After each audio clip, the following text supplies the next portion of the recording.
చిగురించబోతుంది. గొప్ప దినాలు నువ్వు చూడబోతున్నావు. నీ యేసుకు సమస్తము సాధ్యమే. గుడ్ మార్నింగ్ దేవుని ప్రియ కుమారుడు, గుడ్ మార్నింగ్ దేవుని ప్రియ కుమార్తె, special good morning to you. దేవుని లేఖనాలు ఈ ఉదయం చదువుతున్నాను. దీంట్లోంచి కొన్ని విషయాలు వివరించి మీకు చెప్పడానికి ఇష్టపడుతున్నాను. కొలస్సీలు రాసిన పత్రిక మొదటి అధ్యాయం 21వ వచనం నుంచి ఈ విధంగా రాయబడింది.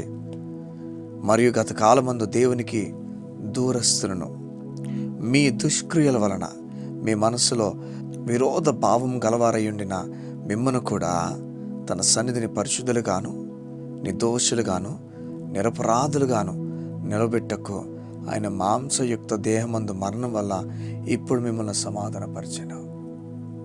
దేవునికి మహిమ కలుగును గాక. సహమా, ఈ మాటలు చూడండి. గత కాలమందు మన దేవునికి దూరస్తులుగా ఉన్నామని బైబిల్ చెప్తుంది. గత కాలమందు దేవునికి దూరంగా ఉన్నాం. మన చెడ్డ పనుల వల్ల మనకు దేవుని పట్ల విరోధ భావం ఉందట. అంటే నా దేవుడు ఇప్పుడు తీసుకోడు, నా పట్ల దేవుడికి ప్రేమ లేదు, నన్ను కోపంతో చంపేస్తాడు. ఇನ್ನು మనం ఆలోచించే విధానం బైబిల్ మారుస్తుంది. ఆ తర్వాత రాయబడుతుంది ఈ విధంగా, ఇలా ఉండిన మనల్ని కూడా, అంటే మనం దేవుని పట్ల ఆలోచిస్తున్నప్పుడు ఈయన నన్ను ఎప్పుడు తీసుకోవడం భావంతో మనం ఆలోచిస్తున్నామట, భయంతో ఆలోచిస్తున్నామట. కానీ దేవుని వైపు నుంచి అలా లేడు దేవుడు. దేవుడు అన్నాడట, ఎలా ఏ సమయంలో నా కొడుకుని పంపించాలి, వీరికి బదులు ఎలా చంపాలి, వీరికి బదులు ఎలా చనిపోబోతున్నాడు, ఈ దృశ్యాలతోనే దేవుడు నింపబడుతున్నాడట. అందుకనే పాత నిబంధనలో బళ్ళని కొన్ని వందల సంవత్సరాల నుంచి కూడా బళ్ళు అర్పించబడుతున్నాయి. అందుకే అది ఇంకో విషయం చెప్తాను. మునుపుగానే ఆదం అవ్వ వారు చనిపోకుండా దేవుడు ఆపడానికి వారి ముందు ఒక బలిచ్చాడు దేవుడు. వారు ఎలా వేసుకున్నారు చెప్పండి? వారు వస్త్రాన్ని, అంటే చర్మపు వస్త్రాన్ని వేసుకున్నారు వాళ్ళు. అది ఎలా జరుగుతుంది చెప్పండి? దేవుడు వీరికి బదులుగా అక్కడ చంపేశాడు ఒక గొర్రెను.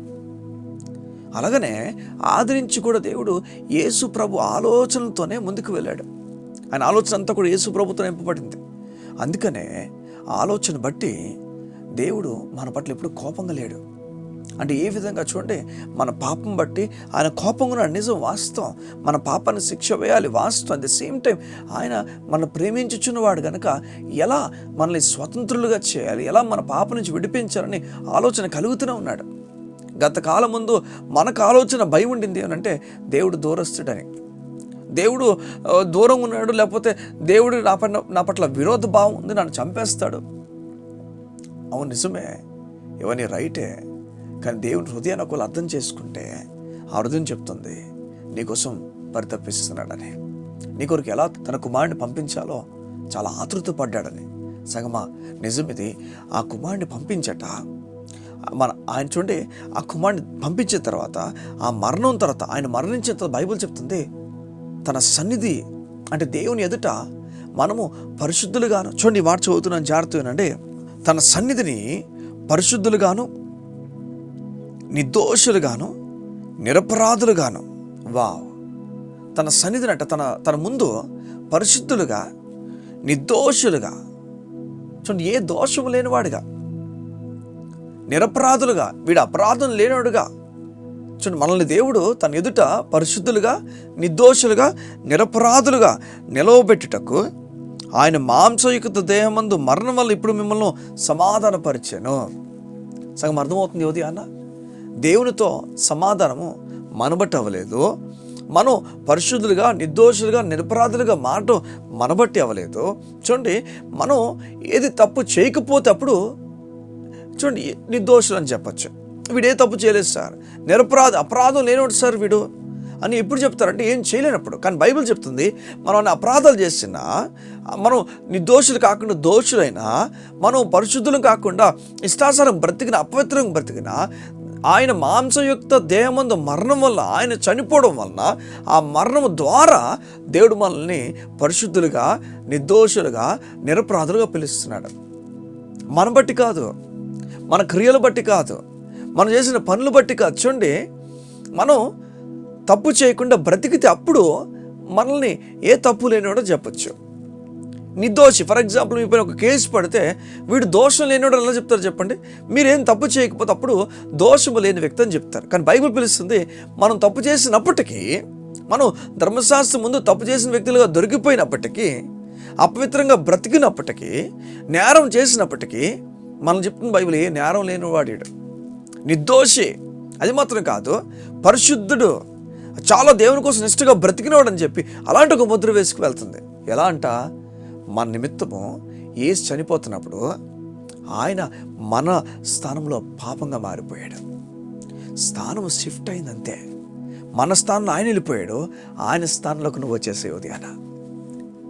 ఉదయం దేవుడు నీతో మాట్లాడి చెప్తున్నాడు ఈ విషయాలన్నీ కూడా. నీవు నా స్థానంలో ఉన్నావు, ధైర్యంగా ఉండు, నువ్వు పరిశుద్ధుడుగా, నీ నిర్దోషి నిరపరాధిని పిలుస్తున్నాను. ఇది నీ బట్టి కాదు, ఆయన మాంసయుక్త దేహమందు మరణం వల్ల నీవు సమాధానపరచబడ్డావు. సమాధానం గురించి నువ్వు భయపడక, దేవుడు దూరం అయిపోయిన ఆలోచించి బయటికి రా. దగ్గరకున్న గొప్ప కార్యాలకి దేవుడు చేయబోతున్నాడు. ఉదయం దేవుడు నీతో మాట్లాడి చెప్తున్నాడు, నీకు దేవునికి సమాధానం ఉంది, దేవుడు నిన్ను ప్రేమించుచున్నాడు. ధైర్యంగా ముందుకు వెళ్దాం. కళ్ళు మూసుకుంటావా? ఉదయం నువ్వు పరిశుద్ధుడివి, నిర్దోషివి, నిరపరాధివి. ఈ మూడు గుర్తుపెట్టుకో. పరిశుద్ధుడివి, నిర్దోషివి, నిరపరాధివి. నువ్వు గుర్తుపెట్టుకుంటుండగా దేవుడు గొప్ప కార్యముల్ని కొరకు జరిగించబోతున్నాడు. నీ బట్టి కాదు, నీ క్రియలు బట్టి కాదు, యేసు మరణము ద్వారా, యేసు మాంసయుక్తమైన దేహమందు మరణం వల్ల నీవు దేవునితో సమాధానపరచబడ్డావు. కళ్ళు మూసుకుందామా? మా తండ్రి, నీకు వందనాలు. మేము పరిశుద్ధులమే, అవును, ప్రత్యేకించబడ్డాం, నిర్దోషులమే, ఏ దోషము కూడా లేనివారుగా నువ్వు చూచుచున్నావు. నీకు స్తోత్రాలు. నిరపరాధమే, అపరాధము లేనట్లుగా నువ్వు చూచుచున్నావు. నీకు వందనాలు. నీ కృప చేత ఇట్టి గొప్ప విషయం నీ సన్నిధిలో మాకున్నందుకు నీకు వందనాలు. నీ కృప చేత మమ్మల్ని బలపరిచి ఆదరించి నడిపించబడుతూ గొప్ప కార్యము మాకు జరిగించబోతున్న దేవా, నీకు మాత్రం మేము తెలియజేస్తూ యేసయ్య నామమున ప్రార్థించుచున్నాము తండ్రి. ఆమేన్, ఆమేన్, ఆమేన్. దేవుని కార్యం గొప్పగా చూడబోతున్నాం. గొప్ప కార్యం నీ పట్ల జరగబోతుంది. ఈ ఆత్మ అయితే పెంతుకొస్తే నాన్న ఆయన ప్రజలను కదిలించిందో, ఆత్మ నేను కదిలించబోతుంది. God bless you. See you tomorrow.